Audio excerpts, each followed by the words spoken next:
Hello everybody, welcome back to Cure for the Common Game. Today, we're going to talk about deck number 408 in Judith, the Scourge Diva. She is pretty good. 3 mana, 2/2 legendary human shaman. Other creatures you control get +1 to the front. And whenever a non-token creature you control dies, she deals 1 damage to any target. There is a lot of different ways to build this. It took me a while to get her finished, but in the meantime, there have been, so many different build paths you can go. First, I want to look at let's change it up a little bit. Let's do the lands. So, we have pretty much what you would guess. We're going to roll through just the dual color lands here. Blood Crypt, Carnarium, the 2 any colors. Because there's a lot of multiple pips of black and white, so that's why I have so many even, sketchy duels. Now, I am running the Bajuka Bog. You saw the Bounce Carnarium in there. That way we can try to get 2 graveyards, and of course we're running the Rogue's Passage. Now, we'll move on to the Artifact, kind of ramp or smoothing, whatever you want to call it. It's 8 cards. Of course, living the dream is turn 1 Soul Ring into a Talisman. That's cool, right? And of course, we have all of the Rakdos mana rocks from Ravnica's past. We got the Signet, the Clue Stone, the Key Rune, the Locket, and then a couple that weren't from Ravnica, the Border Post and the Cameo. Now, so what Judith needs is she needs a way to sacrifice creatures. So let's look. I've gathered up all of the cards that you sacrifice together here. And what is this, 9? We have a Fleshbag Marauder. Now, I know there's better versions out there. This was just the one that I tapped for. I didn't want to run them all. And to be honest with you, the new one probably is better, but in this case, I wanted that creature sacrifice. I, didn't really care about the other option. We have Smothering Abomination, 4 mana, but at the beginning of your upkeep, you have to sack a creature, and it has that beautiful last line of whenever you sacrifice a creature, you get to draw a card. Well, our entire deck's based around sacrificing. The Abomination, the Viscera Seer, just to sack and draw, or scry. The Carrion Feeder, sack, put a counter on it. Falconrith Aristocrat. It gets indestructible, and if it was a human, it's a toss-up. I don't think I have many humans. Lizola, where you get to sacrifice a creature. Draw a card if it was black, deal some damage if it was red. Then we've got just good old standby Goblin Bombardment for when you just gotta sack a creature. Now, I know Ashnod's Altar and Phyrexian Altar are great cards. If I'd have had them, I'd have put them in. Running like Skull Tap. It doubles as sacrifice and card draw. So, it's 2 things we kind of want to do. Altars are pretty much the same thing. Well, let's look at some creatures, shall we? See what we're going to sacrifice here. We'll just start here from the beginning. Midnight Reaper's a 3 mana 3/2, and it triggers off of whenever a non-token creature you control dies. Deals a damage to you and you draw a card. So now we're into some real card drawing. Pawn of Ulamog. Whenever it or another non-token creature you control dies, you get a spawn. It's going to help out the old mana cause there. Ashmore Gouger is...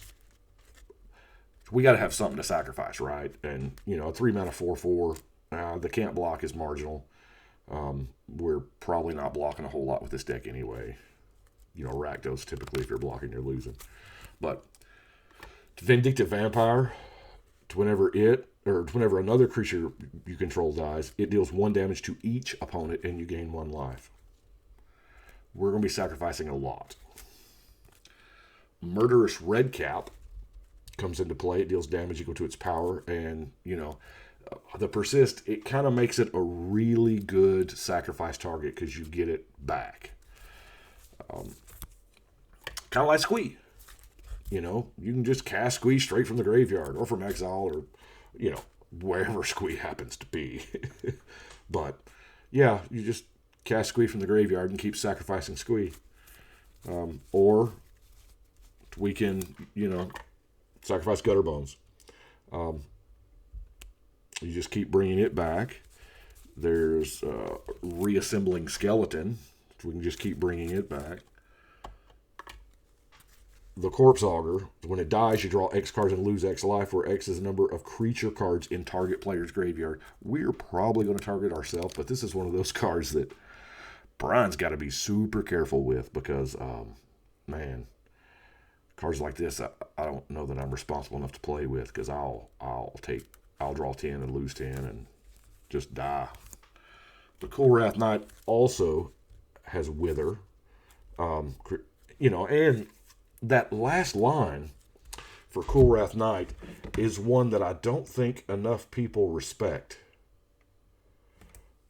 The ability to creatures your opponents control with counters on them. You know how many +1 counter decks there are out there? Charge counters, whatever.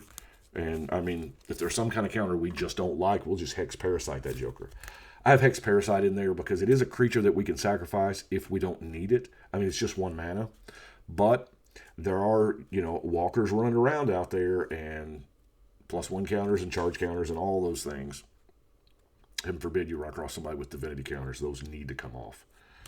But Hex Parasite, good card. If it's useful, it's useful. If it's not, you just sacrifice it and get it out.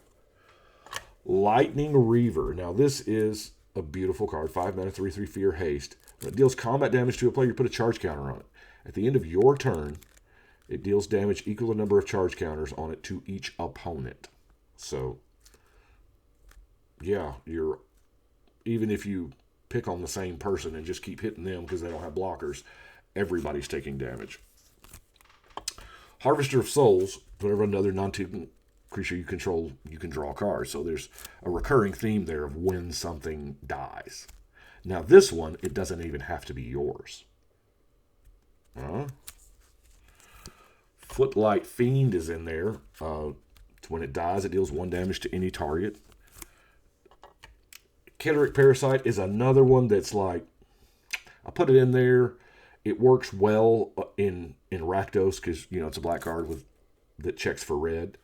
So, and it doubles as a 1 mana underworld, you know, that's a creature.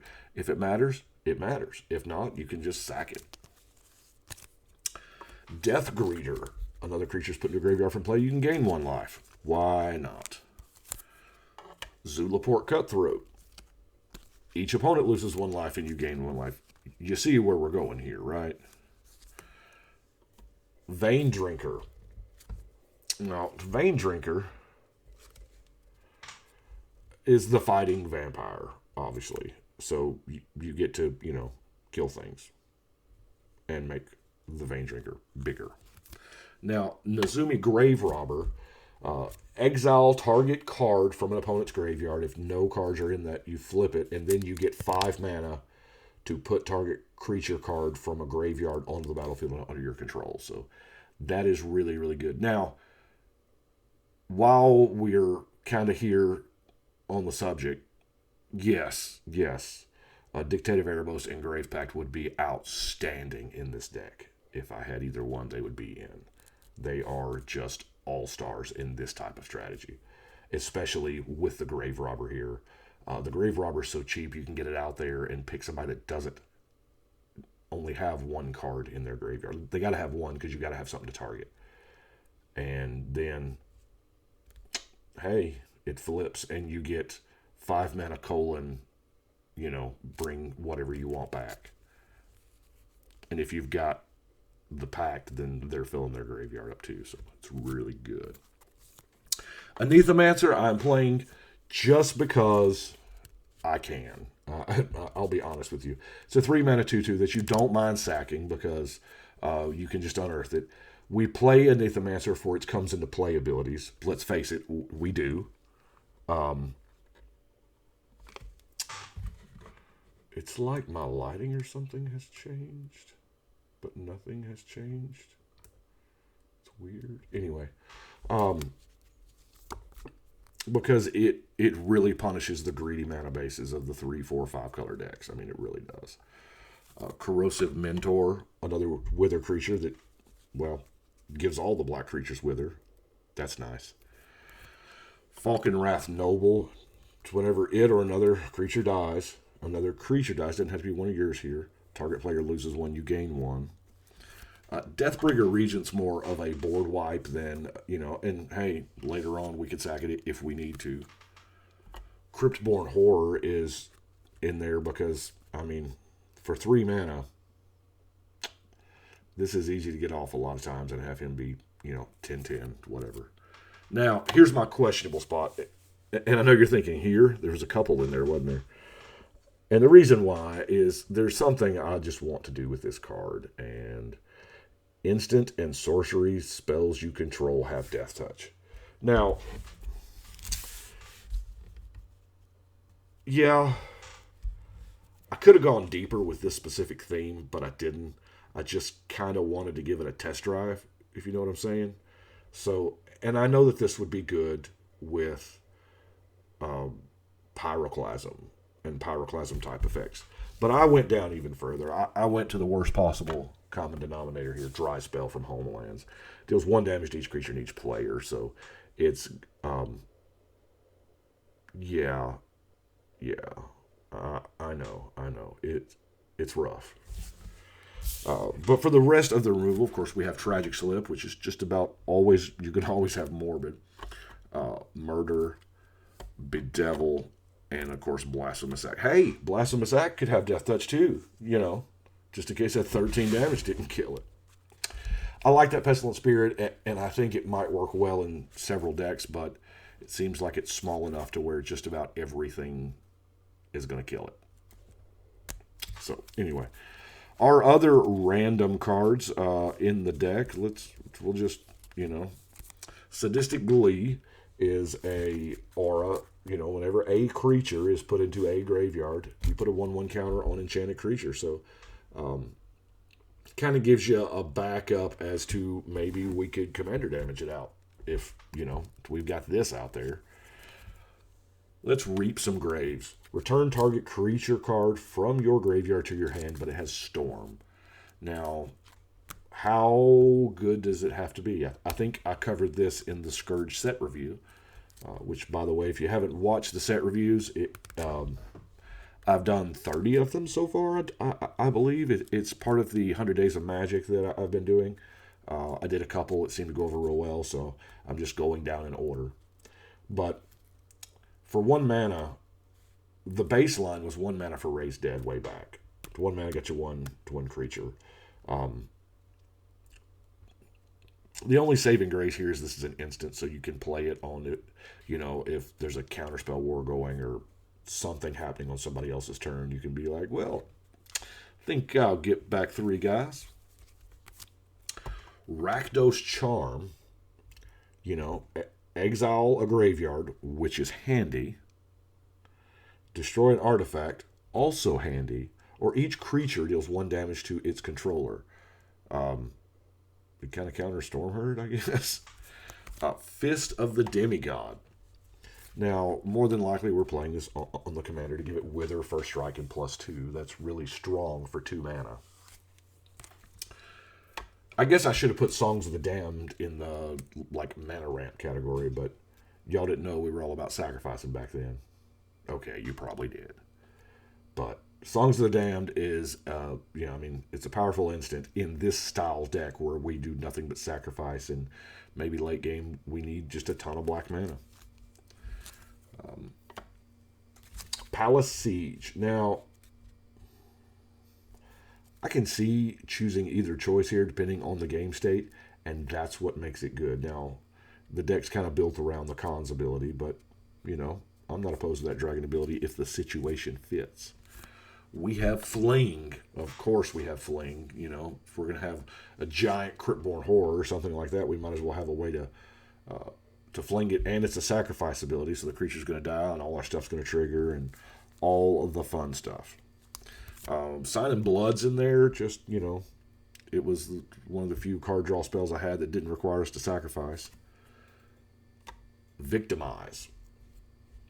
Probably one of the better reanimation cards. You know, you sack 1 to get 2. So in this particular deck, we're not going to have a problem having, you know, creatures in the graveyard, especially ones we want back. And we don't have a problem with sacrificing a creature to get them. So it's really kind of nice.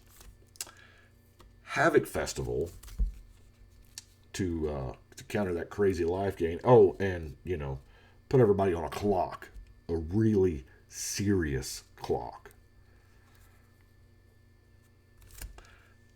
I'm running Rakdos right now. I'll be honest with you. It is kind of, sort of, in a way, a sack outlet. I mean, it's 2 to cast, 2 to equip, and then that creature has tap, sack a creature, put a blood counter on it, on the knife. You put the blood counter on the knife, so, yeah. It's okay. And then, of course, the more blood counters we get on it, the bigger it is, and then they encourage you to sack it, and, you know, all that jazz. Insurrection is 8 mana, win the game 90% of the time. I mean, it really is. Especially, here's the beautiful part, if it's not 8 mana, win the game, by this point, you have sacrifice outlets. So you're going to bash in, and whoever doesn't die, you're just going to sacrifice their creatures that you stole. Now, Gorgon Flail is kind of, because our commander deals a little plinky damage. So it might as well have Death Touch, right? Or our last card, maybe even Infect. Because this way, if we complete, as it were, our commander, then we only got to do it 10 times. It's not bad. Well, that is what I have for Judith. It's a different style deck. I mean, it's a lot of sacrifice. I know that there's a lot of slots in there for Grave Pact and the Dictate of Erebos, and, you know, even Hell's Caretaker is awesome. If I had another Hell's Caretaker, that would be phenomenal. There's a ton of cards, ton of builds out there. This is the one I built. I do appreciate y'all watching. Y'all let me know what you think. But right now, I think we're going to shuffle and cut.